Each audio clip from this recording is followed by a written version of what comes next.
in chief, so I get to approve everything. If I don't approve of it, it doesn't pass. But I'm not sure that's what you're asking me. The author. Do they Yes, they absolutely do. We work with our authors, and I don't know if you saw some of the books that I had up front. There was one, for instance, called Transatlantic Lives, a memoir by Jesse Beer. The front cover was based on a photograph of his wife that was taken, and so we made that into a front cover because it's a memoir about his life. In other cases, for instance, The Portrait of a Lover by John Wheatcroft, his was a story of a kind of idyllic love that happened only in the mind of a woman, and it involved a bench. We found him a photograph of a bench just like that bench, and there are specific benches in Pennsylvania that are not like benches elsewhere, and he approved it and was very happy with it. Well, I like to write Victorian stories, but I want the cover to be decent. Mm-hmm. Not a rip bodice. Yeah. A rip bodice. Yeah, my characters would probably do that with their husband, nothing else. Okay, but I was reading about some of the large companies. Someone else chose the cover for you, and it did concern me. Yeah, you have a lot more contact with the editor when it's a small press, so you can tell them what you want, what you like. Not everything turns out just exactly how you like it, obviously, no. but It's just a decency thing with me. oh, sure. Yeah, we try to go for decent too. I mean, this is a bodice ripper, but I didn't really want any bodice ripping right on the cover. Demonstration? Too much information. I think that's interesting what you said about the title being important. When my neighbor, Dean Wilson, wrote his, it was a very provincial memoir called Democrat Ridge, about Democrat Ridge and Duke. Mm-hmm. Somehow it ended up like number 14,000 on Amazon, and sold tons of them overseas, but I think because Tom Ridge, the Democrat, was really big in Iraq right then, I think people were looking up, buying it solely on that, and then they probably were surprised when they got a book about Democrat Ridge and Duke. But for like a week or so, it really went crazy. Yeah. On title alone. Yes, absolutely. That happens also with just if you write an article on the web, and your article, nobody seems to be all that interested in it, but if you've got a keyword that suddenly goes crazy, then you'll see hundreds of thousands of people reading your article that day. How do you start your blog? How did you get going on your blog? Is there a blog.com that you go to? Well, yeah, I actually go to a Blogspot. So it's a blogger blog, if you're familiar with that term. I know what blog is. Yeah. No, Blogger actually belongs to Google. You know, Google owns a lot of things, and they're owning more and more things all the time. So YouTube belongs to Google. Blogger, which is Blogspot, blogspot.com, is a place where you can get a free blog. In other words, you don't have to pay for the hosting or anything like that. Now, I also, of course, have my own websites that I do pay for hosting on. But for somebody who doesn't have much of a budget or that much know-how with regard to the internet, Blogspot is a good place to start. They do almost everything for you. I blog at Papios, and it happens to be a religious site. So sometimes you can find websites with specific topics, and they allow you to then put up a blog there. You just have to be willing to allow for small rotated ads that will come up on the side. Right. On your own website, in fact, if you want to add ads, you can. You can sign up with Google AdSense or some other competitor of Google AdSense and have ads and make a little income from that, or you could choose not to. And on a lot of those sites, you do have the choice to keep the ads out. Right. How much does it cost to have a book reviewed?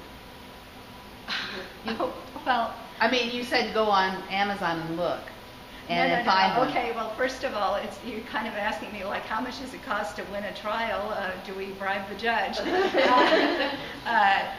Yes, I can actually tell you there's a company called Kirkus, Kirkus, that do sell you a review. And it used to be considered highly, highly prestigious, but I don't think it can maintain its prestige once it's selling it. It's selling its reviews for $575 for a review. Now, they tell you it's fair because they don't tell their reviewers what to write. They don't tell them whether to write a positive review or a negative review. But a review is really of value if you didn't pay for it. If you paid for it, and if they know that every time you get a bad review, you're just not going to allow them to print it, then the value of the positive review just goes away. So I would not recommend paying for a review at all. On Amazon, you're not allowed to pay for a review. If they find out that you did that, you're in trouble. But I write a lot of reviews, and my only pay is I get a free copy of the book. Oh, sure. That's you not. give them a free copy of the book. We don't call that pay. You need to read the book. You have to right? read the book, but you don't have to give it back. Right. Yes, absolutely. Did you then look around at periodicals that had specific writers who did reviews that you could send copies to? Did you do that? Well, yes, but I mean, when you're going and doing this online, you want those people who are going to be open to you.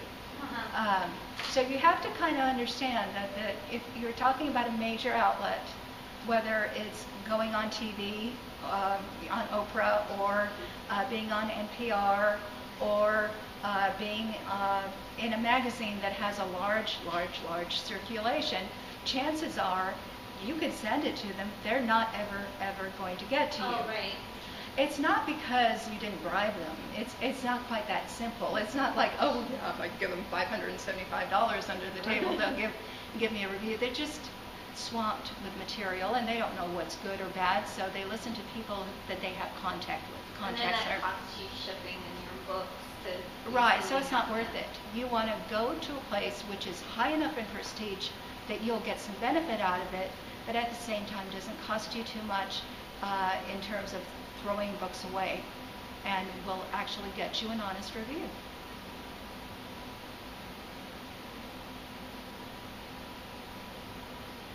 So John Lafitte, that was part of the Battle of New Orleans. Yes. That 1814, we took a little trip. That's right. Would you like to sing it for us?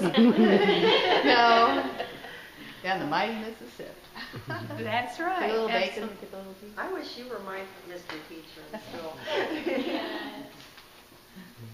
Yep, that's the one. And you know what? He's also the John Lafitte who started Galveston. Ah. Okay, and that's the next book. I mean, this is part one. Nice. Now, how long did you work on this book with the research and everything? Well, you know, it's hard to give a really precise answer because I've been reading about Theodosia all my life. I read Gore Vidal's Burr. You might have read that. And that just opened my eyes to knowing that Aaron Burr wasn't the villain, you know. When you study him in a history class, oftentimes you just throw him in with the Benedict Arnold and you think they're about the same. So after I read Burr, I got very interested in Aaron Burr, but I got even more interested in Theodosia because of the way in which he educated her and the way that he treated her as if she were, you know, just as good as a son. Yeah. Right. So all this stuff I knew about her, and I've been reading his letters, you know, and her letters all my life. But the thing is, I knew nothing about Jean Lafitte. I had actually gone to Galveston, and they showed me, oh, this is the site where the Enterprise came and made Jean Lafitte go away. And he's a famous pirate. And I thought, well, I'm totally not interested in pirates. Pirates are bad people, robbers, whatever. So even though, I had the opportunity to learn about him, I had a closed mind. And so it took me about a year to learn the interesting things about Jean Lafitte that are not taught in a normal history class. It's interesting then, all these other doors start to open up. Right. And these connections and... Yeah, the connections were the thing that really blew my mind, because all my life I knew that, for instance, Theodosia had been paid this famous compliment. The mayor of New York City, whose name was Edward Livingston, you might or may not have heard of him, but he was famous in a lot of different ways. He escorted her, before she turned 16, onto a ship, and he told her, be careful of your sparks because you'll blow up the magazines. Okay, Edward Livingston. Well, guess who one of Jean Lafitte's favorite lawyers was? Ed Livingston. Just realizing that they all knew each other. Yeah. I mean, maybe Theodosia never met Jean Lafitte, but they knew some of the same people. They ran in the same circles. Fascinating. Fun. Yeah.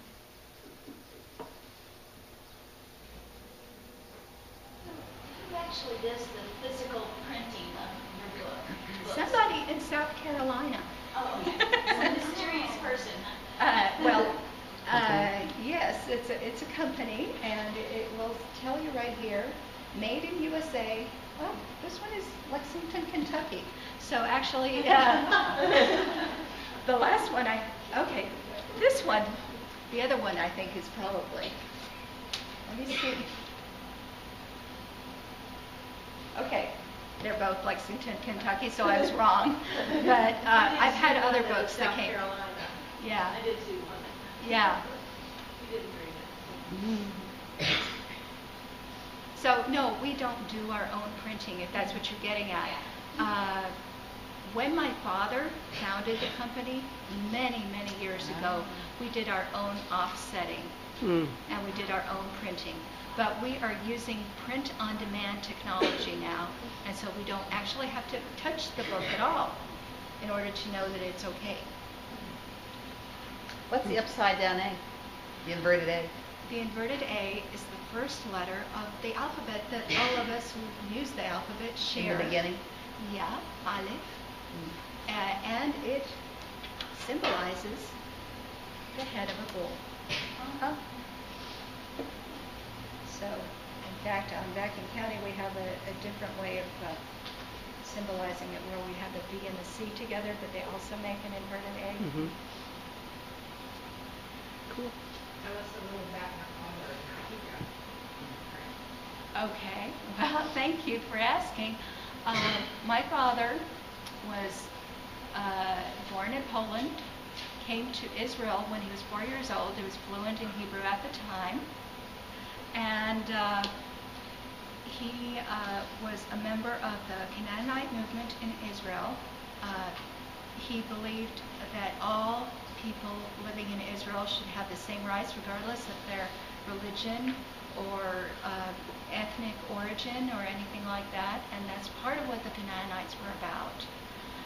Is it the Canaanites or the Canaanites? Well, We say Canaanites, and you said a little different. well, Yeah. I say it different because it's a Canaan, and it's the name for Israel that was given. The to beginning. them. Yeah, that's their root. Yeah. Yeah.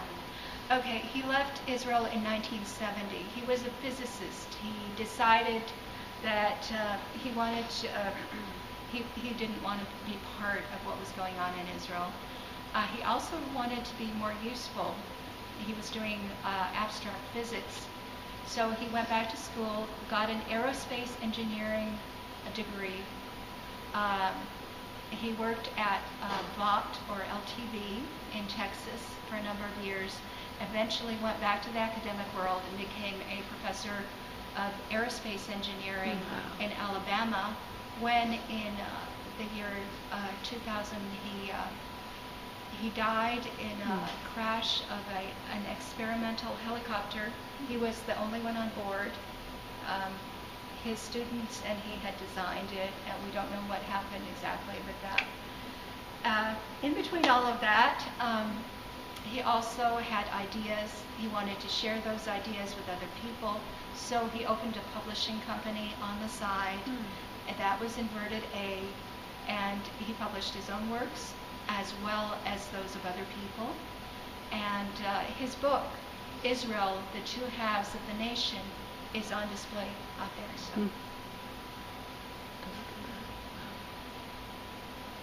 Thank you for sharing that. I'm interested in knowing if you are willing to publish any other authors, and what type of topics your publishing house is looking for. Yes, we are open to submissions, and it's not really the topic that is what is decisive. We do have some weird standards that other people might not, even though our ideas are in some ways progressive, but in other ways not. What we want is something that is well wrought, if you know what I'm saying. We want the structure to be good. So if you submit a novel to us, it doesn't matter what it's about. If you like horses and you write a novel about horses, if it's a wonderful novel about horses, it has a plot, it has a theme, it moves you emotionally, and there's tension and suspense throughout, then we are more likely to want to publish it. But that's also true. We publish poetry. We do require meter. We don't require rhyme, although we accept rhyme. We require meter. And it's amazing because of the way that the culture has changed in the last, 100 years or so. A lot of people who are college educated, and some of them are even professors, do not know what meter is. And it's not that they don't want to write metrically. Nobody has taught them how. Do you do children's books? Yes. Inverted A Press hasn't actually put out any, I haven't put out any children's book under that press name. I have actually written and published 3 children's books, and yes, we are open to children's books. Could you tell me a secret? What do boys read the most? What do boys read the most? Young boys, yes. Well, I don't know that I know that secret, do you? She has a little girl. Some of the subjects, I asked the librarians that most of them like the science fiction. Mm-hmm. But Big trucks. And dinosaurs. I think they need adventure, something. Well, science fiction is not necessarily, I read science fiction too, so it's not necessarily just little boys, and basically it's not little boys. Little boys are maybe dinosaurs, cowboys, policemen, whatever. 8 to 12-year-olds. Yes, well, and up. They don't stop reading science fiction at 12. Mm-mm. That's a lot of times that's when they start. And also little girls, because I'll tell you why, though, I think science fiction is so attractive to so many people. It's because you're allowed to read romantic. When I say romantic, I'm not talking about romance. I mean heroic, romantic tales where people can actually make a difference. A lot of science fiction discusses ideas, which you're not really allowed to do in a lot of modern serious fiction. I mean, that's not the rule at our publishing house. So if you read Heinlein, if you read The Moon as a Harsh Mistress, you're not just reading adventure. You're also reading about political science, about what the government should or should not be doing. It's all true. Glad you agree. Yeah, on some level, it's all true. Do you have any thoughts or consideration on ever producing any of your books as an audio book? I'm looking into it. And there's something else that I'm looking into with Audible. AudibleCom is what everybody else is doing. I understand that they have very reasonably priced actors who are willing to do the reading of an entire book for around $50. So $50? yes, now I heard this from a playwright that I'm in contact with, and I myself have a play that I would love to see produced, but until such time as it is produced, an audible book of it where there are different characters being read by different people would be wonderful. It's actually a musical, and if you're interested, you can hear some of the songs on YouTube. And no, I'm not the one who's singing. And the name, you'd find it on YouTube, is? Well, it's called The Debt Collector. I did not compose the music. The music was composed by Daniel Carter, who is a well-known composer. And it's about a family of 7 children who are on welfare or destitute, and a landlady, and a debt collector. Sounds good.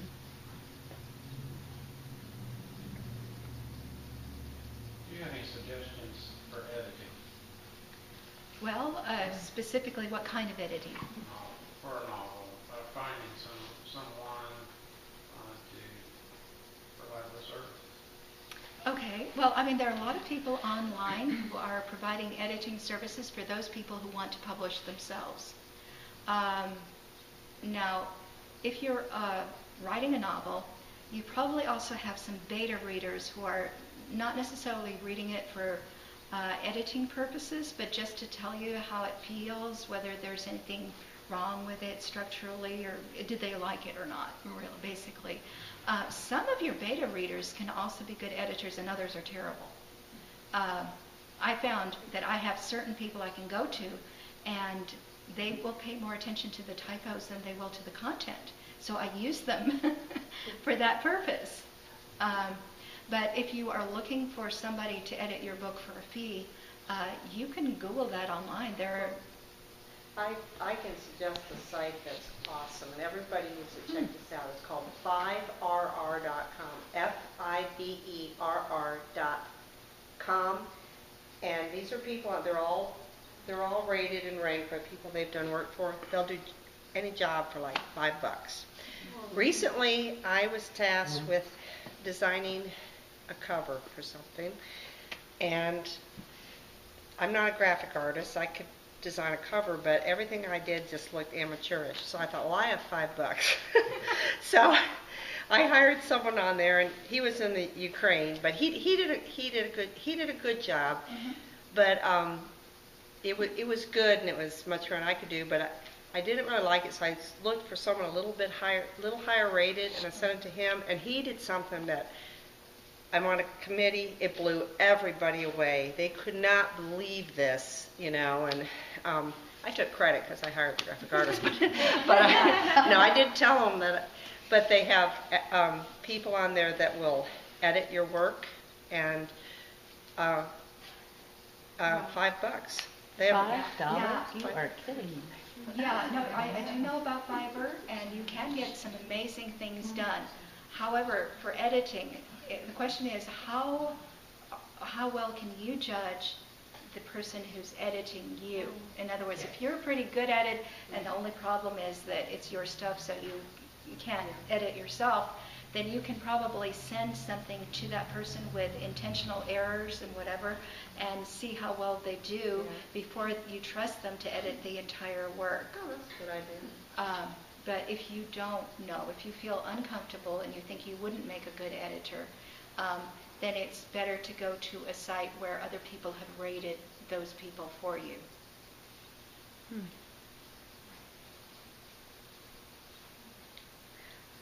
Have you heard of a site called AskDavidcom? No, I haven't. I just heard of it yesterday or the day before, and I haven't researched it. It's supposed to be very good for helping market your book. And I don't know if it has an editing element to it or not, but I'm sure you will know that. I recently found out about Goodreads, where people also share reviews, and you can post on there when you're doing book tours or when you're doing Skype or Google Plus. Yeah, I'm a Goodreads author. Yeah. The bad news, they used to be or still are independent. The bad news is they're about to be purchased by Amazon. So then your Amazon reviews and your Goodreads reviews are just going to be the same thing. Okay. I wondered how that was going to be affected. Yeah. So you're talking about coming out with audio versions of your books. Are they already available in Kindle versions? Since they're digital, good that's pretty question. easy, Yeah. isn't it? It's not that easy, but yes, they are. Let me explain. Okay. Vacuum County and Theodosia and the Pirates are out in Kindle versions. And I even have my first novel, which is not in paperback, only out in a Kindle version.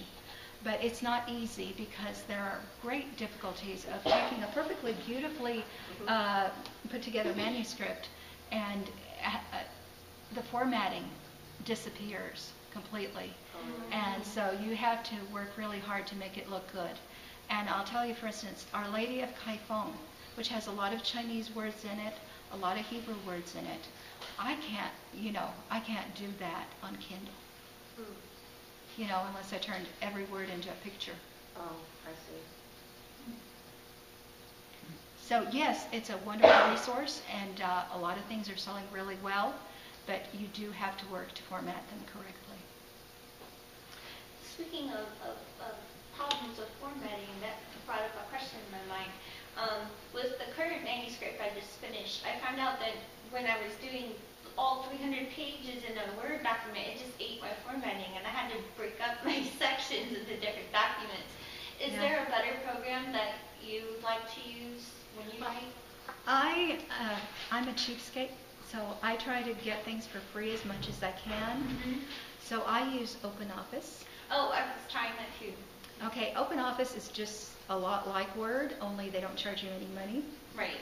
And but that's not all I use. What I do is the interior of the book becomes a file.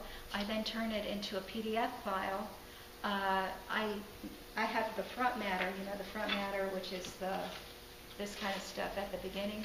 I have that as a separate file. I have a different program for merging different PDF files so that it doesn't change the pagination or anything like that. And you've got everything put together the way you want. Okay. So it goes to press a PDF form then? Ideally? Yes, I submit it in a PDF form.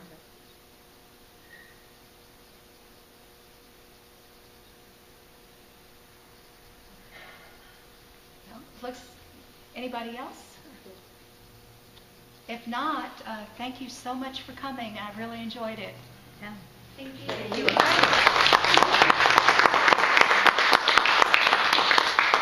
There are books for sale up front. If anybody's interested in buying a book from us, Yep. sign it for you.